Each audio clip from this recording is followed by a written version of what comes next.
Hey, hello, this is me. This is Dr. Jim Porter. This is the way I look on weekends when I'm at home, when I don't have to play that role that I play as a professional mental health counselor with clients. That intro is intended to be misleading because we think of ourselves as having a real me. And I want to say that we always need to dig deeper to find that real me. So, this whole video is about what is the real you, what is not the you, what is authentic, and what is inauthentic. And I think you'll be surprised by what I'm about to say. Let me get to the beginning of how I wanted to introduce this. So, I might call this video Don't Be Authentic. And I might talk about some mystical concepts and some old philosophical concepts and also some psychological concepts that came from the masters. At any point, I might stop this video and start recording a new one, and I don't know why I'm telling you that. But somebody might walk in, and I'm alone in the house right now. This is the authentic me. This is how I look when I don't care how I look.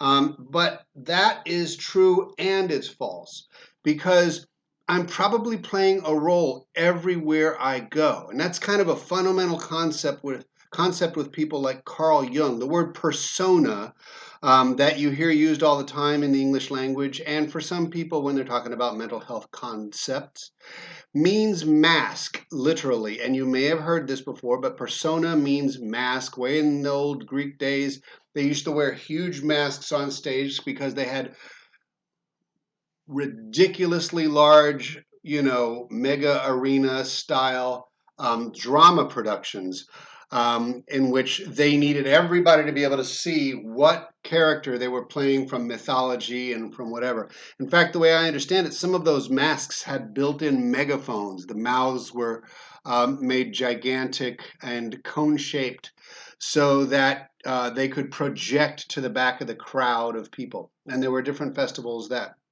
were held in that way. So mask and persona are identical words. And when we talk about somebody having a stage persona or, a public persona versus a persona or the person that they really are, be a person, not a persona, be yourself and all that. I want to argue that that part that is you is a lot more mystical than you think it is. Why do we play roles? Because we are so darn good at it. The role that you believe you are is what I call the ego. The ego is another word you hear everywhere. It can mean a billion things. Ego to Freud meant that part of you that referees between the superego, which is all the stuff you learned from society, and the id, that animal basic part of you that just wants to have sex and eat blood. And that's Freud's word. A lot of people use the word ego to mean the conscious part of you that is above conscious level and that most of you is below consciousness, like an iceberg that you can see, this pretty white, pristine iceberg, but the rest of it, the bulk of it, is way below, deep in the ocean, in the dark, murky, cold Arctic oceans and Antarctic oceans. It's considered the massive part of you that you may never actually be able to fully grow into a conscious part of you. But many therapeutic approaches are about making what is unconscious more conscious. So it is probably impossible not to believe one of your roles to some extent. So a lot of people talk about um, uh, finally realizing that you are not who you are, finally letting go of the big show, of the big lie, of the false impression of what you are. These are kind of mystical concepts. People are very interested in these westernized versions of Eastern concepts or modern uh, versions of legitimately Eastern concepts. And so we feel like we can break free of all the illusion that we can take the correct, red pill or blue pill to get out of the matrix. And I think that's a beautiful dream. And I'm not saying it's impossible. I just don't know yet. I actually think one of the best ways to cope is not to try to push yourself out of the ego, not to try too hard to disbelieve your own role and not to think of yourself as a sucker and that other people have ascended to greater awareness than you have, that there's somebody out there that's completely free of all roles and all pretense and all that kind of stuff. I think pretending is partly what we are created to do. It is fun to pretend. So if you can keep pretending and find a more fun way to do it, then you are more like an actor. This is something that I discovered on my own, but it really meant a lot to one of my clients who was a salesperson for all their life and moved all around the world and played different parts with every single person they met and was really good at that and felt like they gave in too much when they retired and they never knew who they were, so they felt too much of a pushover that people could control them because they were stronger in their own identity. And I was really surprised one day when I had tried many answers with this person, and they said, "But what is that person that I really am?" And I said, "That person that you really are is that creature, that entity that has the ability to fake all these roles. So that is the central you, maybe." And I said, try that on for size. And the person was like, man, I like that. So you may like this. You are that person that's playing all those roles, that has the power, the capability, the flexibility to play all roles. Now, some creation stories, even if you look at the original Old Testament creation story, you'll see a little bit of this. There is one reality, and it splits up into many, many realities, many, many roles. So, metaphorically, poetically speaking, the great spirit that we are all one entity, one united entity, right? Everybody has to have a philosophy. This is the one I like to play with, is the one that plays all these creatures on this planet, but it also plays the planet. It also plays the universe. It also plays every mountain, every stream. What a fun game if only you were more aware that you're not trapped, but you are actually intentionally playing these roles. So, that's the beginning of some mystical thoughts out there. Taoism says there is this way, this general way that all things happen, and you are part of that. And in one sense, you don't have any choice of your behavior because the Tao creates all things, including you and all the elements that affect your behavior, including your behavior, including the fact that your behavior affects all these elements. Like we're even able to change the environment nowadays, as we've seen, the Earth's environment. So there's this kind of confusing reciprocal reality out there where everything affects everything else, but it's really one single reality doing this flow, this gain, this whatever. Different ways of thinking about it. Buddhism might say that you are I'm not sure Buddhists use the word Brahman or if that's more Hindu, but you're the one. You're the one nothingness that blossomed into all this everythingness. So this is mystical stuff. Carl Jung, again, is a person who created this structure of the human psyche. And again, the ego is above the superficial level, which is consciousness is considered superficial and maybe less massive than the unconscious. And so imagine this circle, and the center is the true self. Above the center is this here you go. Imagine this circle. Right here is a line. In the center of the circle is your true self. And that center is below this line, and about this much is above the line. And somewhere above that line is your ego, the thing that you can't help but think you are. So, even when you're feeling free and liberated, there's often this gut feeling of who I really am. Even if you feel that you're bigger than any definition, there's this gut level of stuff that you believe you are. I say one thing to do is to go toward that gut level, examine that stuff with your consciousness, and start to merge what you're conscious of with what you tend to ignore within you, right? Physical feelings, emotions, your everyday behavior, that bunch of thoughts going around, be more aware of them. Instead of trying to get rid of them, become more aware with them. Let them merge more. Let them have relationships. There are lots of counseling theories, approaches, and what we call interventions or exercises that help you merge together the different parts of you that seem conflictual to each other and basically build a better relationship with them. One is called internal family systems. But by the time internal family systems got a name, there were so many other, we were already thinking all the things that are embedded in that theory of internal family systems. Think about gestalt theory. Look that up. You'll find amazing thing, the parts and the whole. Some of you are going, okay, this guy's getting way out there, and you've already gone away. Anybody who's stuck with me this far, I've already talked about Carl Jung, I've already talked about Taoism, but excuse me, the first thing that you might want to take as a step is that acknowledge that you are playing roles and acknowledge that there is a real you that plays all these roles.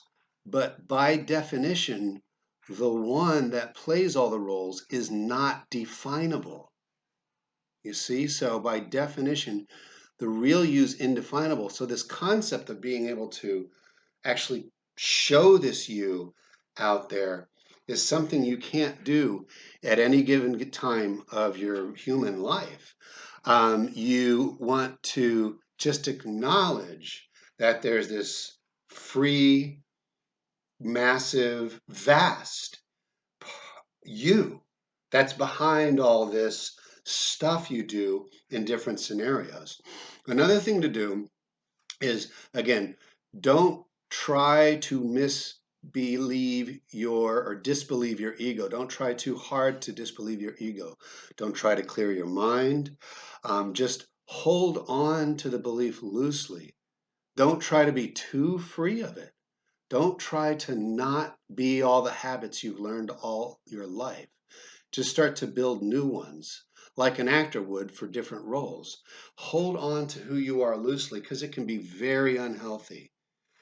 In fact, I believe an ego is there because it has a function. So you can only decrease your belief in all this supposed illusion to a degree, I think, or else you become a very unhealthy person. By the way, think of all the gurus that you really think have perfected themselves and ascended, and assume they've got dark crap behind the scenes. More than one of them has been caught up in some sexual or financial scandal. So as soon as you find yourself admiring someone too much, instead twist that and say, I have compassion for whatever that person is hiding, whatever that person is too afraid to hide. Because there's no one in my belief system in a human body that has become completely free of all these roles and the effects of the Tao or nature or God or personality or whatever. Actually, I would say those people that are probably the most unlikely to seem like ascended masters and I forget what they call it, people who have, I don't know, achieved equanimity in all circumstances, those who can't be shaken, who can't be messed with, who are always steady and can't be flustered or whatever. Those are not the people. I believe it's those people who might just seem the stupidest and the lost and the dumbest and the illogical and the ones who don't seem to make sense, the one that seems to be the losers. Those might be what we call bodhisattvas. Bodhisattva is someone who achieved transcendence and was allowed to go to nirvana forever, but said, you know what? No, I want to go down and teach others. And the one scripture I read from one of these Asian scriptures was the one who comes to teach everybody else how to break free of the illusion actually is probably going to be the most annoying jerk you've ever met. They're going to play a role that challenges you the most. So, another lesson is embrace the people you hate. and ponder what lesson they have to teach you. Don't go too far. Don't stay with abusive people or manipulative people. Love them from afar or appreciate them from afar, but not from near. Get away from them if you can. I'm not trying to say in any of this that you have to be so cool that you'll put up with anything, or that you'll be so flexible of role that you don't actually believe you have a central role. That can happen to a lot of people. Those become identity problems. Like, let's say you've possibly been diagnosable with identity. What is it called? Dissociative identity disorder. It used to be called multiple personality or split personality. Dissociative identity disorder. No, don't let those personalities be so far apart. That's a family within you that is spread out so much that you dissociate whenever you become any of them. Whenever you get into any role, learn to get those roles back together as a family and always realize that you're playing a role to some degree. Always be aware that you have many other roles, okay? So if somebody has dissociative identity disorders, a lot of times the idea is to integrate those into one person. But I've met a friend who described a client who actually mourned all those different identities. And what has to happen is we actually have to not merge them so much that they disappear into one personality, but that they disappear into a flexible human being who can play these many roles. Okay, so playing all these roles in different places is healthy. I want to tell you several ways to become more flexible. Okay, one of them is to play different roles in scenarios where they don't apply to you. So if you typically play this professional person in the office, play around with letting parts of you come out there that don't come out in the office. Usually when you go home, you drop a lot of that professional self and try seeing what it's like to play with that role in your household. I actually am a very good listener, I think, when I'm a therapist, but I actually had to learn to apply that at home because it's much more difficult. So take the skills that you use in different scenarios and try to apply them in different places. The discomfort you'll feel at first is shows you that you're learning a lesson and that you're integrating things. Integrate your different personalities by self role play. So when you're alone at home, um, take two different parts of you and have them talk to each other, through what we call empty chair or just role play. You stand in one spot, you play one person talking to the other part of you, and then you switch and you move around and you face the other way and you pretend you're talking to that person you just played in this other role. So the weak you, the strong you, the child you, the adult you, all those kind of things. But practice personalities that you don't believe you have ever had in you. Practice personalities of people you envy. Practice personalities of people you hate. And be careful doing all these things, but play them in a way that helps you get the feel of what it likes to make them who they are. Most of the people that you see and you judge as someone that you hate or that you envy, they have much more within them than you think. So there's plenty of a lot of times you'll find that you're more like them than you think you are when you play them in a role. But again, this helps you to become more flexible in your behaviors, your emotions, your thought choices, and that kind of thing.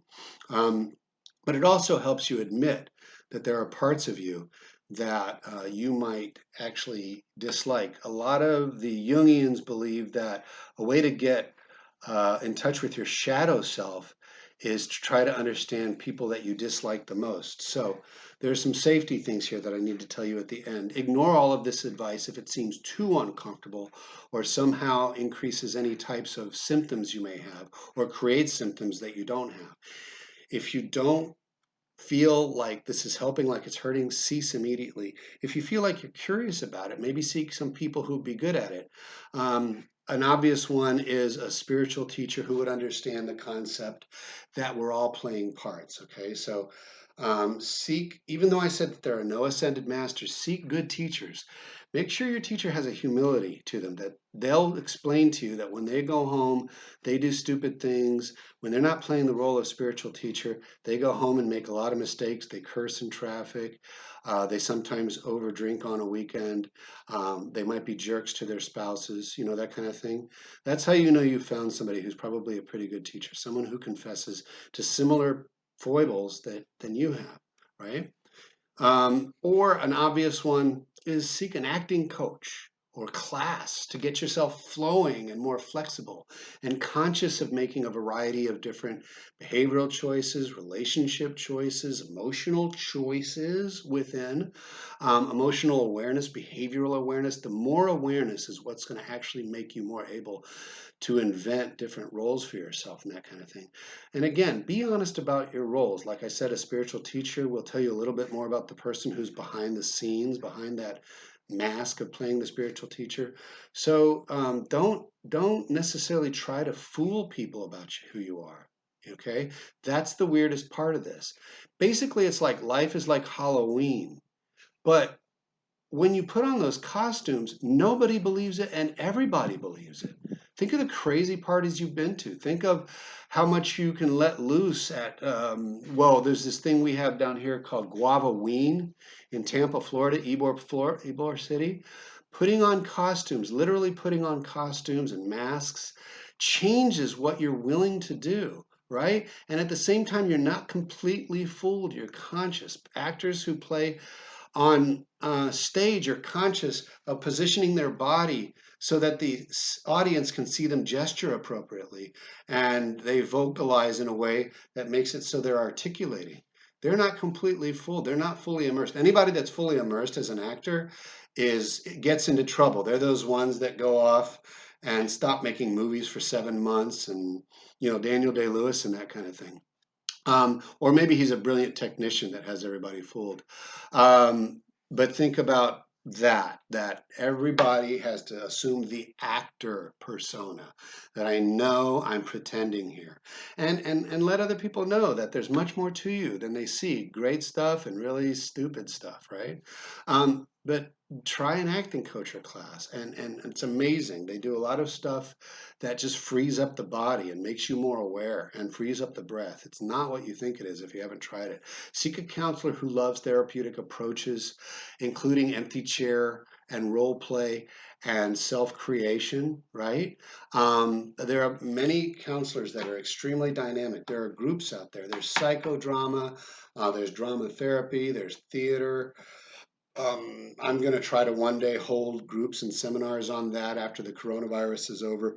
Oh, but there are places. There's PTSD therapy where they actually put on masks, create masks, and play different roles. Play the people they've hurt. Play the people that have hurt them. And it's amazing. A lot of this stuff is best done under the supervision of somebody who's not playing roles, who's not taking the treatment or the training. So think of teachers, coaches, therapists, psychologists, shamans, and stuff like that. But remember, every one of these people needs to be a little bit down to earth. They gotta have acknowledgement that they're not any better than you, and that basically everybody that look at my hair that does this stuff needs to have some people that keep them uh, centered. Okay, so even when you think you're becoming this liberated person, don't fool yourself. Don't fool yourself. Always have anchors. Always have people who are going to take you down a peg. Don't get into, again, a toxic group of sarcastic friends. That is not people who are going to keep you down to earth. Those are people who are, unfortunately, whether they know it or not, trying to bury you 6 feet under, right? That's not what I mean about humility, okay? Humiliation and humility are two different things. Don't go for that.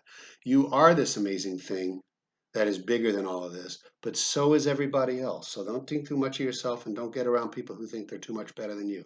Just get around people who anchor you. And the same with all your spiritual masters, your therapists. Make sure that they've got some kind of supervision or some kind of humility, and that sort of thing. This is kooky, humble Jim, trying to be humble, signing off. Remember, be yourself, but don't believe it too much.